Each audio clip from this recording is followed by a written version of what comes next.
Good morning friends, welcome to Gyan channel. आज से हम मास कम्युनिकेशन जर्नलिज्म के फोर्थ सेमेस्टर के वीडियोस बनाना शुरू कर रहे हैं ताकि आपको टाइमली सारे के सारे मिल जाएं और आप अच्छे से अपनी तैयारी कर सकें।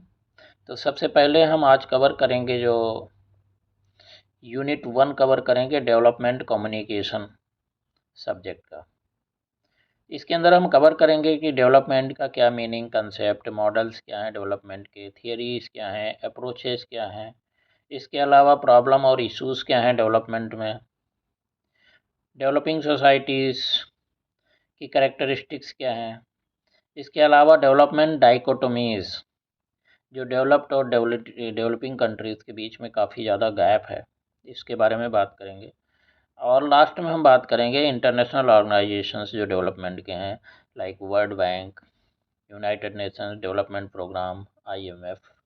तो चलिए शुरू करते हैं। सबसे पहले we will know about development. तो डेवलपमेंट क्या है? Development refers to the process of growth, progress and change in various aspects of societies. Society के बहुत सारे जो एस्पेक्ट्स होते हैं, जैसे कि इकोनॉमी, इंडिविजुअल्स हैं सोसाइटी के अंदर, कम्युनिटीज़ हैं, तो इनमें सब में ओवर टाइम जो प्रोसेसेस होते हैं ग्रोथ के, प्रोग्रेस का, और जो चेंजेज होते हैं एस्पेक्ट्स, उनको हम क्या कहते हैं? डेवलपमेंट। इसके अंदर लिविंग स्टैंडर्ड्स के अंदर इम्प्रूवमेंट, रिसोर्सेस का access, social justice, technological environment और ओवरऑल वेल बीइंग जो होता है इंडिविजुअल का, ये सारी चीज़ें इसके अंदर कवर होती हैं। अगर हम इसकी मीनिंग की बात करें तो डेवलपमेंट का मतलब होता है एक पॉजिटिव चेंज, कोई इम्प्रूवमेंट, एडवांसमेंट। ह्यूमन लाइफ के बहुत सारे जो डायमेंशंस होते हैं, जैसे कि इकोनॉमिक, सोशल, पॉलिटिकल, कल्चरल और इन्वायरमेंटल एस्पेक्ट्स। अगर हम इसके कंसेप्ट की बात करें तो इसमें बहुत सारे जो है एफर्ट्स की ज़रूरत होती है, जैसे कि क्वालिटी ऑफ लाइफ को इम्प्रूव किया जाए, गरीबी का उन्मूलन करना, पॉवर्टी इरेडिकेशन बोला जाता है, इनइक्वालिटी को कम करना, सस्टेनेबल ग्रोथ डेवलपमेंट और इंक्लूसिव ग्रोथ को बढ़ावा देना। अभी हम बात करेंगे मॉडल्स क्या क्या हैं डेवलपमेंट के। तो सबसे पहले हम बात करेंगे मॉडर्नाइजेशन मॉडल। मॉडर्नाइजेशन मॉडल का एम्फेसिस होता है इंडस्ट्रियलाइजेशन में, अर्बनाइजेशन, ज़्यादा से ज़्यादा जो है शहरीकरण करना, टेक्नोलॉजिकल एडवांसमेंट, जो मॉडर्न टेक्नोलॉजी जितनी डेवलप हो रही हैं उनको सबको जो है सामने लाना, लोगों को इस्तेमाल के लिए लाना। और इसके अलावा सोशल चेंज, सोशल चेंज एक अच्छा चेंज लोगों के बीच में, एजुकेशन वगैरह को बढ़ावा देना, तो इकोनॉमिकल डेवलपमेंट करना, ये सारे जो है ड्राइवर्स हैं डेवलपमेंट के। तो ये मॉडर्नाइजेशन मॉडल के अंदर आते हैं। अगर हम डिपेंडेंसी थ्योरी की बात करें तो डिपेंडेंसी थ्योरी बोलती है कि जो अनइक्वल रिलेशन होते हैं डेवलप और डेवलपिंग कंट्रीज़ में, जैसे कि एक्सप्लॉयटेशन बढ़ता है, एक्सचेंजेस के रेट्स जो होते हैं, हमारा मुद्रा जो आपस में एक दूसरे को एक्सचेंज करते हैं, तो मुद्रास्फीति जो बोला जाता है, उसके अंदर अनइक्वल जो है ट्रीटमेंट होता है। और बहुत सारे स्ट्रक्चरल बैरियर होते हैं कि आपके इस कंट्री के अंदर आप ये नहीं कर सकते, वो नहीं कर सकते, बहुत सारे बैरियर्स होते हैं। तो ये इसको जो है डिपेंडेंसी थियरी जो है इसको कवर करता है। इसके अलावा जो वर्ड सिस्टम थियरी है, वर्ड सिस्टम थियरी ये एनालाइज करता है ग्लोबल इकोनॉमी को एज ए इंडिपेंडेंट सिस्टम, और इसके साथ जो है बहुत सारे जो बाकी पेरिफेरल नेशंस होते हैं, तो उसको उसके साथ ये एनालाइज करता है और डेवलपमेंट को शेप करने के लिए जो पावर डायनेमिक्स हैं उनके क्या क्या रोल हैं, उनको सबको जो है ये अच्छी तरह से बताता है कि इन सब चीज़ों के ऊपर आपका डेवलपमेंट डिपेंड करता है। नेक्स्ट है sustainable development model. Sustainable development model advocate करता है economic growth, social equity, environmental conservation, ताकि आपको जो प्रेजेंट आपकी नीड हैं उसको तो आपने जो है उसको पूरा करना ही है, साथ में आपकी फ्यूचर जनरेशन है उनके बारे में भी आपको सोचना है। खाली अपने खुद के बारे में नहीं सोचना है कि हम जाएंगे उसके बाद आगे क्या होगा, तो ऐसा नहीं होना चाहिए। तो फ्यूचर जनरेशन्स के लिए आपने जो जो मतलब डेवलपमेंट होना है वो एक कंटिन्यूअस ग्रोथ होना चाहिए, और उसके अंदर आपको इन्वायरमेंटल एस्पेक्ट्स को पक्का ध्यान में रखना है कि आप वातावरण के साथ ज़्यादा छेड़छाड़ ना करें बाद में, ताकि कोई हमारी फ्यूचर जनरेशन्स को उससे प्रॉब्लम ना हो। इसके अलावा जो कुछ थ्योरीज़ हैं उनके बारे में बात करेंगे। तो मॉडर्नाइजेशन थियरी बोलती है कि सोसाइटीज़ डेवलपमेंट के जो है मतलब जो डेवलपमेंट करते हैं वो स्टेजेज में करती हैं, ट्रेडिशनल से मॉडर्न की तरफ बढ़ती हैं जैसे जैसे वो वेस्टर्न वैल्यूज, इंस्टीट्यूशंस और टेक्नोलॉजीज़ को अडॉप्ट करती हैं। तो बेसिकली मॉडर्नाइजेशन थियरी जो है आपको वेस्टर्नाइजेशन के ऊपर ही ज़्यादा फोकस बताता है, और it considers that western countries are more developed and other countries should follow their system of development. Dependency theory, dependency theory global south और ग्लोबल साउथ के अंदर जो अंडर डेवलपमेंट है उसको एक हिस्टोरिकल एक्सप्लॉयटेशन, इसके अलावा अनइक्वल रिलेशंस ग्लोबल नॉर्थ के साथ जो है उसकी वजह से बोलती है कि ये जो अंडर डेवलपमेंट का सिचुएशन है उसकी वजह से हुआ है। तो इसका ये आर्गूमेंट है। वर्ल्ड सिस्टम थियरी बोलती है कि ग्लोबल डेवलपमेंट क्या है, it is as a product of capitalist expansion. जो कैपिटलिस्ट एक्सपेंशन हुआ है, कैपिटलिज्म बढ़ा है, उसकी वजह से जो है ग्लोबल डेवलपमेंट बढ़ रहा है। और डिवीजन ऑफ लेबर कोर और पेरीफेरी कंट्रीज़ के बीच में जो है इसके बारे में भी ये काफ़ी ज़्यादा ध्यान देता है। अगर हम बात करें डेवलपमेंट के अप्रोचेज हैं तो इसके दो तीन अप्रोच हैं, economic approach, human development approach, sustainable development approach. तो हम समझेंगे एक एक को। Economic approach, economic approach focus करता है इकोनॉमिक ग्रोथ को प्रमोट करने में, प्रोडक्टिविटी बढ़ाने में और पॉवर्टी को जो है रिड्यूस करने में। इसके लिए ये बहुत सारे जो है पॉलिसीज़ बताता है कि जैसे investment in infrastructure, trade liberalisation, market oriented reform, इन सब चीज़ों के ऊपर पॉलिसी बनाने के ऊपर ज़्यादा फोकस करता है।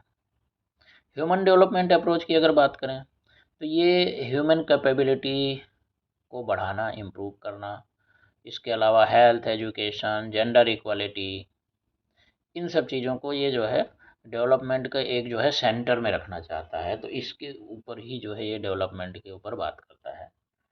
सस्टेनेबल डेवलपमेंट अप्रोच ये एडवोकेट करता है इकोनॉमिक, सोशल, इन्वायरमेंटल ऑब्जेक्टिव्स को बैलेंस करना है ताकि हम लॉन्ग टर्म वेलबींग को अचीव कर पाएँ विदाउट कंप्रोमाइजिंग फ्यूचर जनरेशंस।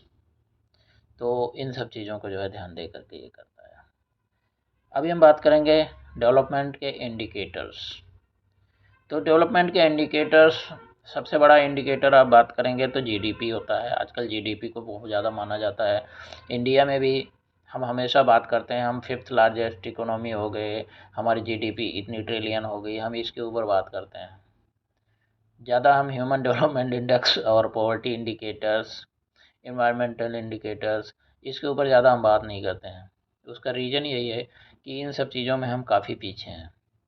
तो ग्रॉस डोमेस्टिक प्रोडक्ट जो जीडीपी होता है ये क्या करता है, ये टोटल वैल्यू ऑफ गुड्स और सर्विसेज जो एक कंट्री के अंदर कंप्लीट साल में जो प्रोड्यूस हुई हैं उसका जो साइज होता है उसको इंडिकेट करता है कि ये आपके इकोनॉमी का साइज है। तो जीडीपी जो है उसी को बोला जाता है कि हमने इतने ट्रिलियन पहुंच गए, इतने मिलियन पहुंच गए, तो वो उसी चीज़ें के ऊपर डिपेंड करता है। इसके ऊपर अगर हम देखें तो इंडिया का काफ़ी अच्छा डेवलपमेंट हुआ है और इंडिया को हम टॉप 5 में आज के समय पे देख रहे हैं। लेकिन वहीं पे अगर हम ह्यूमन डेवलपमेंट इंडेक्स की बात करें तो इसमें life expectancy, education, literacy rate, standard of living, per capita GDP कितना है, तो ये सारी चीज़ें जो हैं वो ह्यूमन डेवलपमेंट इंडेक्स के अंदर आते हैं। इन सब चीज़ों के ऊपर अगर आप देखोगे तो भारत काफ़ी जो है पीछे है। पॉवर्टी इंडिकेटर की अगर बात करें तो poverty rate, income distribution, basic services के लिए access like clean water, health care, education और मल्टी डायमेंशनल पॉवर्टी इंडिसेस जितने भी होते हैं इंडाइसेस, उनको सबको दे करके एक पॉवर्टी इंडिकेटर होता है। अगर हम इन्वायरमेंटल इंडिकेटर की बात करें तो इन्वायरमेंटल क्वालिटी, रिसोर्सेज में जो डिप्लीशन हो रहा है, इन्वायरमेंटल रिसोर्सेज में कार्बन एमिशन, इसके अलावा आपका biodiversity loss, sustainable resource management practices, ये सारे के सारे आपके इन्वायरमेंटल इंडिकेटर में आते हैं। अभी नेक्स्ट हम बात करेंगे problems and issues in development. तो क्या क्या प्रॉब्लम्स हैं और क्या क्या इश्यूज हैं डेवलपमेंट में, इनके बारे में। तो डेवलपमेंट प्रोसेस की अगर बात करें तो ये बहुत सारे प्रॉब्लम्स इसमें आते हैं, बहुत सारे इश्यूज होते हैं जो कि आपके प्रोग्रेस को और सस्टेनेबल आउटकम्स को जो है काफ़ी जो है आप एक तरह से एक हिंड्रेंस का काम करते हैं। ये इकोनॉमिक, सोशल, पॉलिटिकल, इन्वायरमेंटल और इंस्टीट्यूशनल फैक्टर्स की वजह से आते हैं। तो अभी हम बात करेंगे एक एक फैक्टर के बारे में। तो जो की प्रॉब्लम्स हैं वो, जैसे हम इकोनॉमिक चैलेंजेस की अगर बात करें तो इकोनॉमिक चैलेंजेस में सबसे पहले आ जाएगा आपका पॉवर्टी, गरीबी जिसको बोला जाता है। तो पॉवर्टी होता है या गरीबी जो होता है, ये ह्यूमन वेल बीइंग को एक तरह से अंडरमाइन करता है। इसके अलावा ये बेसिक नीड्स आपकी जो हैं जैसे food, shelter, health care, education, इन सब चीज़ों के एक्सेस को भी जो है एक तरह से आपका लिमिट करता है। तो इसलिए पॉवर्टी इरेडिकेशन के ऊपर काफ़ी मेजर्स गवर्नमेंट्स करती रहती हैं और ये बहुत ही ज़रूरी है। इनकम इनइक्वालिटी, इनकम डिस्ट्रीब्यूशन में जैसे कि किसी को कम इनकम है, किसी को ज़्यादा इनकम है, ये सोशल टेंशंस पैदा करता है। मार्जिनलाइज्ड ग्रुप के लिए अपॉर्चुनिटीज़ रिड्यूस करता है और ये आपका सोशल मोबिलिटी को भी जो है एक तरह से हिंडर करता है। नेक्स्ट है unemployment and underemployment, job opportunities कम होना अपने यूथ के लिए, वुमेन के लिए, ये जो है इकोनॉमिक इंस्टेबिलिटी और सोशल अनरेस्ट की भावना पैदा करता है। डेट बर्डन, जो हम डेवलपिंग कंट्रीज जितनी भी हैं इनके अंदर बहुत ज़्यादा एक्सटर्नल डेट होता है, IMF, वर्ल्ड बैंक वगैरह सभी से और बहुत सारी कंट्रीज से।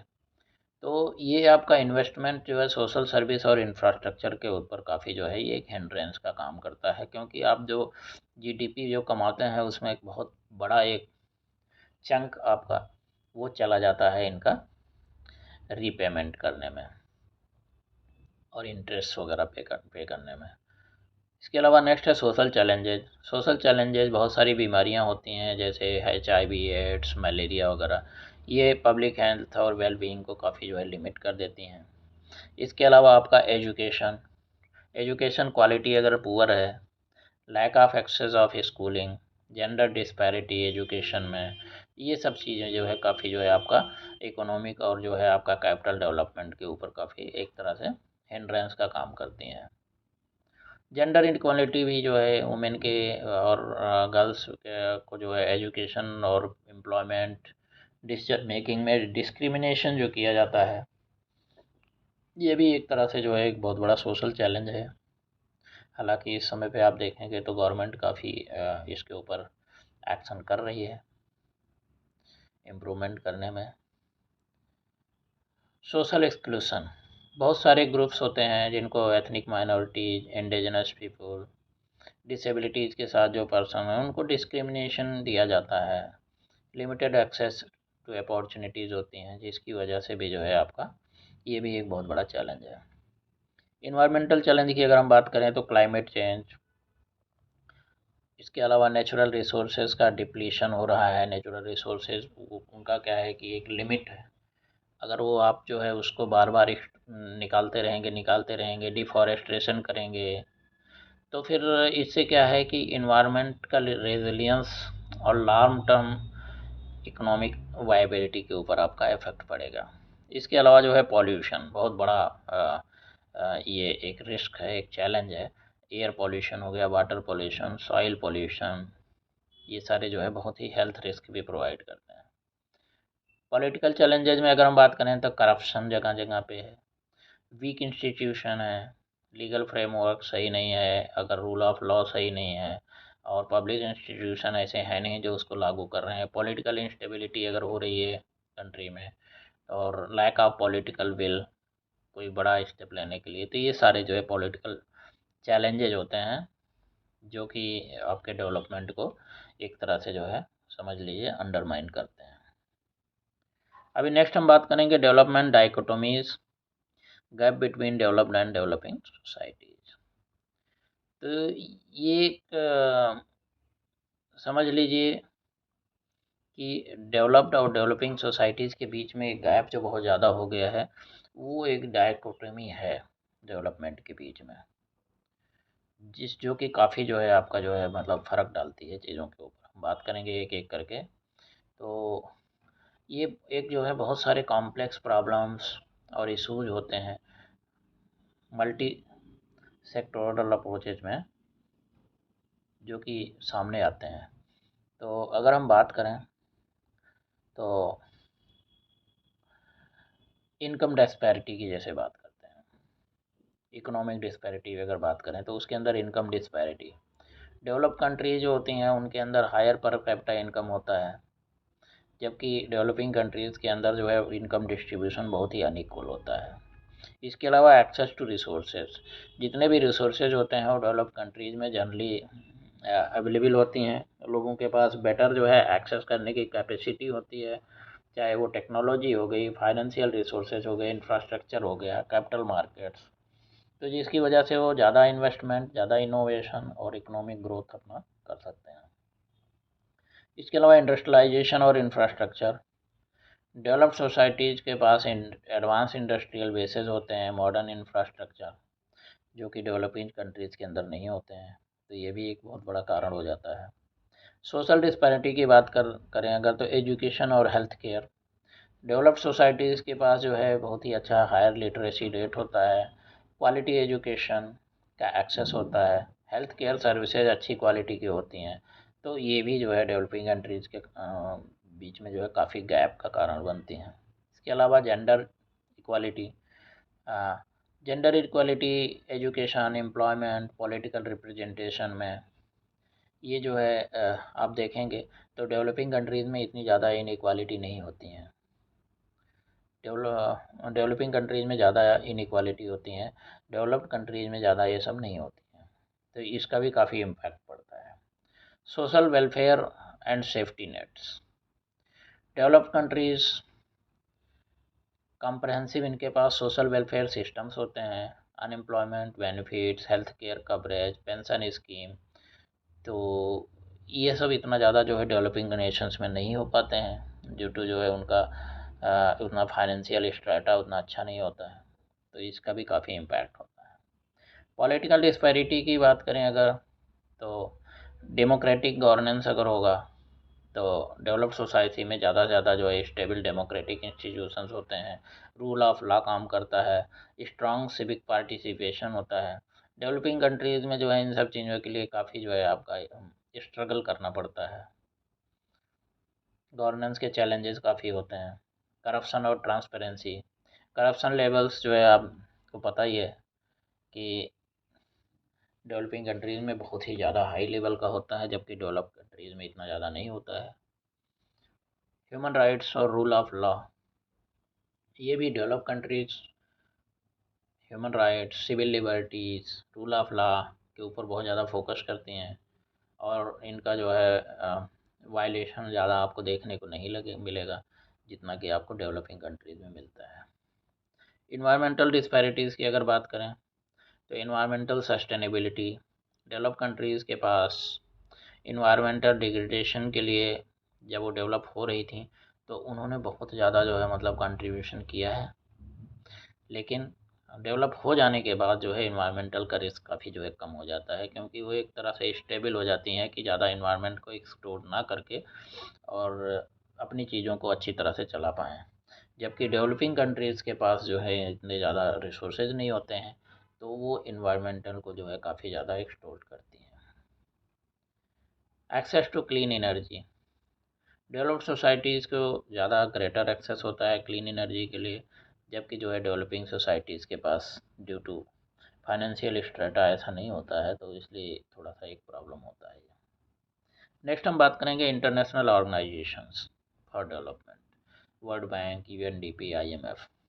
तो इंटरनेशनल ऑर्गेनाइजेशंस बहुत ही क्रूशियल रोल प्ले करते हैं ग्लोबल डेवलपमेंट में, फाइनेंशियल असिस्टेंस प्रोवाइड करने में, टेक्निकल एक्सपर्टीज, पॉलिसी गाइडेंस, और जितने भी इकोनॉमिक, सोशल और इन्वायरमेंटल चैलेंजेज हैं उनको भी एड्रेस करने में, तो इन सब चीज़ों में काफ़ी मदद करती हैं बाकी कंट्रीज़ की, जिसकी वजह से सबका जो है ताकि सब अच्छा एक अपना डेवलपमेंट कर पाएँ।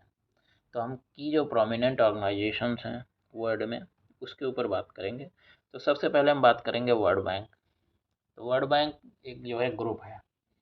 वर्ल्ड बैंक का एम ये है कि पॉवर्टी को कम करना और सस्टेनेबल डेवलपमेंट, फाइनेंशियल और टेक्निकल असिस्टेंस प्रोवाइड करके डेवलपिंग कंट्रीज़ को करवाना है। लोन्स, ग्रांट्स, क्रेडिट्स, ये सब चीज़ें जो है ये प्रोवाइड करता है।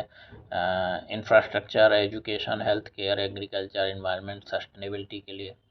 अगर इसके हम ग्रुप्स की बात करें तो इसके अंदर international bank for reconstruction and development, IBRD बोला जाता है, ये है।